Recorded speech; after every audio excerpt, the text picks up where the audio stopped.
Hello everyone, मैं राजीव भंडारी आप सबका स्वागत करता हूं अपने चैनल इलेक्ट्रिकल अड्डा में। आज जो मैं आपके सामने जो इम्पोर्टेंट एक डेरिवेशन लेके आया हूं, अन्योन्य प्रेरण की गणना करनी है हमें, ठीक है। यानी हमें क्या निकालना है, म्यूचुअल इंडक्शन निकालना है। किस पे दो समतल कुंडलियों के बीच अन्योन्य प्रेरक तो हमें ज्ञात करना है, ठीक है। यानी आपकी जो कुंडली है ना, दो समतल कुंडली है, ठीक है, और उनके बीच में आपको क्या निकालना है, म्यूचुअल इंडक्शन निकालना है, यानी अन्योन्य प्रेरक तो ज्ञात करना है, ठीक। अब आपका जो दो समतल कुंडली है ना, वो कुछ इस तरीके से रखी हुई है, ठीक है। मान लो जैसे पहले कुंडली होगी,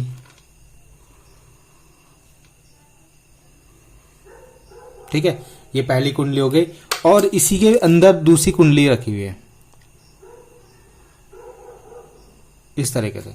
यानी इन दोनों कुंडलियों के केंद्र क्या है, समान है कि क्या है, केंद्र समान है, एक ही पॉइंट पे दोनों के केंद्र हैं, ठीक है।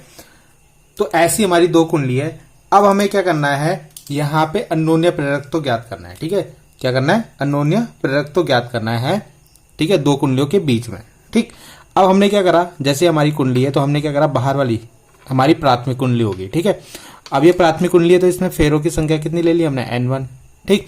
और इसकी जो रेडियस ले ली हमने यहां से केंद्र से, वो ले ली R1, कितनी ले ली, R1, ठीक। वैसे ही हमने इसमें क्या करा, मान लो यहाँ एक बैटरी लगाई और यहाँ पे क्या रहे, यहां से बैटरी से करंट दिया, तो इसमें जो करंट फ्लो होगी वो होगी I1, ठीक। अब हमारी जो दूसरी कुंडली है उसमें हमने नंबर ऑफ टर्न्स यानी फेरों की संख्या ले ली N2, और इसकी त्रिज्या ले ली हमने यहां से यहां R2, कितनी ले ली, R2, ठीक है। अब हमें यहां पे क्या निकालना है, अन्योन्य प्रेरक तो ज्ञात करना है, ठीक। तो अब हमें अन्योन्य प्रेरक तो निकालने के लिए क्या करना पड़ेगा, आपको पता है कि जब हमें क्या अन्योन्य प्रेरक तो निकालना होता है तो हमारे पास दो कुंडली होती है, ठीक है। अब दो कुंडली जब होती है, जब हम उनको आमने सामने रखते हैं, तो पहली कुंडली में जब हम करंट प्रवाहित करते हैं, ठीक है, मान लो इस कुंडली पे आपका क्या हो रहा है, यहाँ पे हमने कुंडली को करंट दिया यहाँ से, ठीक है, और इस करंट से क्या होगा, जो फ्लक्स होगा वो इस कुंडली पे टच होगा, ठीक है। मान लो इस पे तो फ्लक्स बना Φ1 और इस कुंडली पे जो फ्लक्स बना वो Φ2 है, ठीक है। जब हमने इसको क्या कर दिया, क्लोज कर दिया, ठीक है। अब ये जो फ्लक्स होगा, पहले हमें ये फ्लक्स निकालना पड़ेगा कि प्राथमिक कुंडली से द्वितीय कुंडली में कितना आपका फ्लक्स जो है उससे गुजर रहा है, ठीक है। तो वो हमें Φ2 निकालना पड़ेगा, ठीक है। और उसके बाद आपको अन्योन्य प्रेरकत्व का फॉर्मूला पता है M, ठीक। तो इसको जो Φ2 हमने निकाला है, दूसरी कुंडली में जो उत्पन्न फ्लक्स है या लिंक फ्लक्स है, यानी जो उससे टच हो रहा है फ्लक्स, उसको प्राथमिक कुंडली में बहने वाली करंट से क्या कर देंगे, डिवाइड कर देंगे, तो हमारा क्या आ जाएगा, अन्योन्य प्रेरकत्व आ जाएगा, जिसको हम कैपिटल M से प्रदर्शित करते हैं, ठीक है। तो कुछ इसी तरीके से दिख रहा है, हमारी प्राथमिक कुंडली हो गई, इसमें करंट I1 फ्लो हो रहा है, ठीक है। अब I1 जब इसमें करंट फ्लो हो रहा है तो I1 के कारण क्या होगा, यहाँ पे एक चुंबकीय क्षेत्र बनेगा आपका, ठीक। आपको पता है किसी भी कुंडली में जब हम करंट प्रवाहित करते हैं तो उसके केंद्र पे एक चुंबकीय क्षेत्र बनता है, जिसकी वैल्यू हमने पहले की डेरिवेशन में कर रखी है, जिसकी वैल्यू हम लेते हैं B = μ0। अब हमने यहाँ पे N1 फेरे लिए हैं, तो इसमें N1 की मल्टीप्लाई कर देंगे I1 अपॉन 2R1, ठीक है। इसकी रेडियस कितनी है, R1, ठीक है। तो ये क्या हुआ, पहली कुंडली, जो ये पहली कुंडली में हमने जो करंट दी ना यहाँ से, ठीक, इस पे इसके केंद्र पे, यानी पहली कुंडली ना, उसके केंद्र पे जो चुंबकीय क्षेत्र बनेगा वो ये बनेगा। अब ये जो चुंबकीय क्षेत्र बनेगा, ये क्या करेगा, इसके कारण यहाँ पे भी एक क्या बनेगा, फ्लक्स इससे टच होगा या इससे लिंक करेगा, ठीक है, Φ2। तो इस फ्लक्स की वैल्यू कितनी होगी, ठीक। तो इसमें लिख लेते हैं द्वितीयक कुंडली से बद्ध फ्लक्स, ठीक है, बद्ध मतलब लिंक फ्लक्स, ठीक।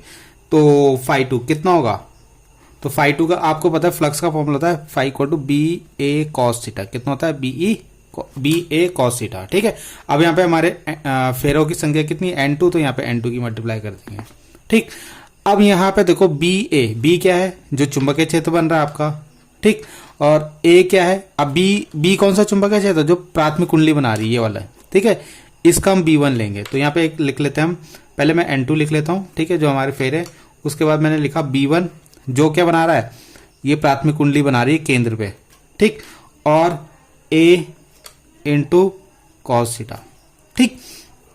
अब देखो यहाँ पे, अब जो यहाँ पे क्या बन रहा होगा, सॉरी मैंने यहाँ पे A लिखा है, कौन सी वाली कुंडली लेनी पड़ेगी, A2, सेकंड वाली कुंडली, ठीक है। ये जो इसका क्षेत्रफल है A2, ठीक। तो N2 B1 A2 cos theta. अब अगर यहाँ पे cos थीटा की वैल्यू देखो तो कितना बन रहा होगा, देखो किसके बीच में, B1 और A2 के बीच में। तो अगर हम देखें तो B1 का होगा, आपको पता लंबवत बाहर की तरफ होता है। अगर इसका क्षेत्रफल, ये क्षेत्रफल एरिया वेक्टर देखें, सदिश क्षेत्रफल देखो तो वो तो सीधा बाहर की तरफ ऐसे जाता है लंबवत, ठीक। और यहाँ पे जो चुंबकीय क्षेत्र होगा, देखो करंट की दिशा ऐसी है, तो जो यहाँ पे चुंबकीय क्षेत्र बनेगा वो भी कहाँ की तरफ बनेगा, बाहर की तरफ। करंट की दिशा में अपने फिंगर्स को मोड़ा, ठीक है, उंगलियों को मोड़ा, तो अंगूठा जिस साइड अंगूठा जिस साइड होता है वो आपके चुंबकीय क्षेत्र की दिशा होती है। तो यहाँ पे क्या हो रहा है, दोनों एक ही दिशा में जा रहे हैं, ठीक है। तो यहाँ पे थीटा कितना हो जाएगा 0, तो φ2 की वैल्यू कितनी आएगी यहाँ पे N2 B1 A2, ठीक है। अब यहाँ पे क्या करो, B1 की वैल्यू रख देते हैं हम, तो B1 की वैल्यू कितनी है N2 mu naught N1 I1 upon 2 R1 A2, ठीक है। तो ये हमारी किसकी वैल्यू आ गई, φ2 की। उसके बाद मैंने बताया था φ2 को आपको I1 से डिवाइड करना है अगर आपको अन्योन्य प्रेरकत्व निकालना है, ठीक है। तो अन्योन्य प्रेरकत्व, तो M कैसे निकालेंगे, φ2 अपॉन I1। तो क्या करो, इस φ2 की वैल्यू को, φ2 की वैल्यू जो हमारी है N2 N1 mu naught A2 upon 2R1 into I1 लिख दिया लास्ट में, ठीक है। और उसको I1 से डिवाइड करना है, तो I1 से I1 कट जाएगा, तो यहाँ पे आपका M कितना बचा, तो यही हमारा क्या हो गया,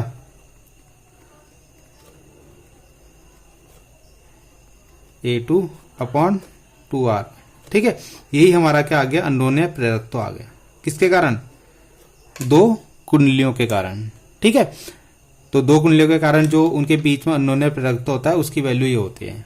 बाकी यहाँ पे N2 N1 की वैल्यू आपकी कितनी भी हो सकती है, ठीक है। यहाँ पे 1 ली, 2 लो, 3 लो, वो आपको वैल्यू यहाँ पे पुट कर देनी है, ठीक है। तो आपको डेरिवेशन में जो करना है वो इतना ही करना है आपको, ठीक है। किसी किसी डेरिवेशन में N1 N2 नहीं होगा, तो वहाँ पे N1 N2 की वैल्यू कितनी ले रखी होगी, 1 ले ली होगी, तो 1 रखोगे तो सेम वही फॉर्मूला बन जाएगा आपका, ठीक। तो आई होप आपको ये समझ में आया होगा। इसके बाद जो नेक्स्ट डेरिवेशन होगी ना, वो होगी आपकी क्या, आपको किसके, परिनालिका के कारण निकालना है, क्या, अन्योन्य प्रेरकत्व, ठीक है। परिनालिका के कारण आपको प्रेरकत्व उसमें ज्ञात करना होगा, वो भी इंपॉर्टेंट डेरिवेशन जो एग्जाम में आती है, ठीक है।